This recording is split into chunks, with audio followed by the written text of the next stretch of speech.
So, Archie, David, I just wanted to check in with you. Kamusta na kayo after sharing all your personal stories, also coming from solo parent families? How are you two doing? Actually ngayon, masaya ako na na-share ko siya sa inyo and also kay Sir Red. At marami rin ako natutunan actually kay Sir Red, no, sa mga benefits na pwede kunin as a solo parents at pwede pala yon na sana noon ako rin, di ba? Nakwento ko nga na nag-college ako, sana naging scholar pala ako. So those are the benefits na hindi na aabot o naaalam ng mga publiko natin, but I am so glad nakasama natin si Sir Red, no, na shinare niya yung mga benefits na yan. How about you naman? Yeah. Taking upon that, I think I learned a lot from your experience kay Sir Red na sometimes we are put into places that we do not want to be in. Yeah. But that's where we shine. That's when we find things. So I guess my takeaway for this episode is that we have to find that light within us and that love. Kasi with love, we understand, we forgive, and we grow as people. Na no matter the circumstance, we embrace the suffering. Kasi with that suffering, natututo tayo. Mas na-deepen ang ating relationships with each other.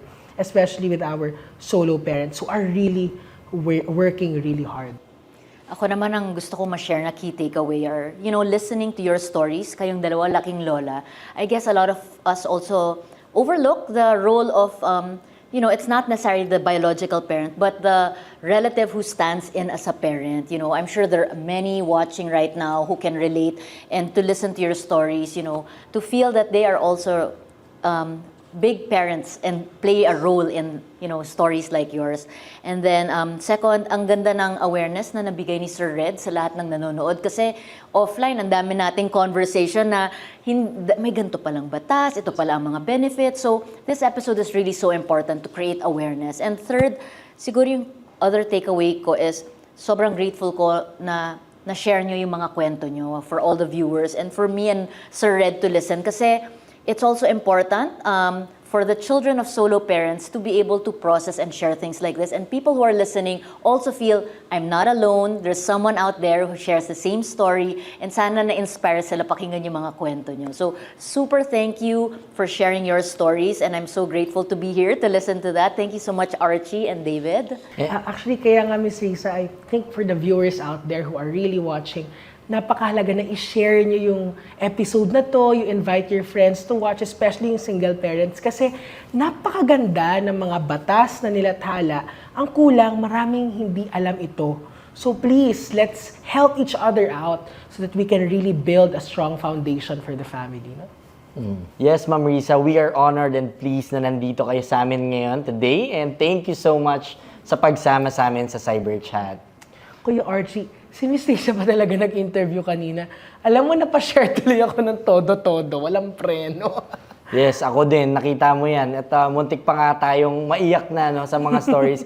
But tama rin naman nun yung sinabi mo na itong mga sinishare natin, sana sa mga nanonood, kapulutan nila ng aral. No? From the dark times ng buhay natin, that there's still a hope, no? Na darating sa atin. Minsan mapapatanong ka, Lord, bakit ang hirap ng mga binibigay mo? And, di ba, isang araw magugulat ka na lang, mabubulaga ka na pinalakas ka pala ni Lord, dinala ka niya sa kung saan ka dapat at kung saan ka pa mas magsashine. Ayan, Miss Risa, we hope na hindi ito yung last time, no, na makakasama ka namin sa Cyber Chat. Pwede ba namin kayo ulit maging co-host? Of course, I'm really looking forward to that. I'm super thankful to be here in today's Cyber Chat, and thank you, Archie and David, for having me, and magkasama tayong tatlo for this episode. So wag kayo mag-alala. Pansamantala lang po kami magpapaalam. Sa susunod na linggo, magkita-kita tayo ulit dito sa Cyber Chat Season 3.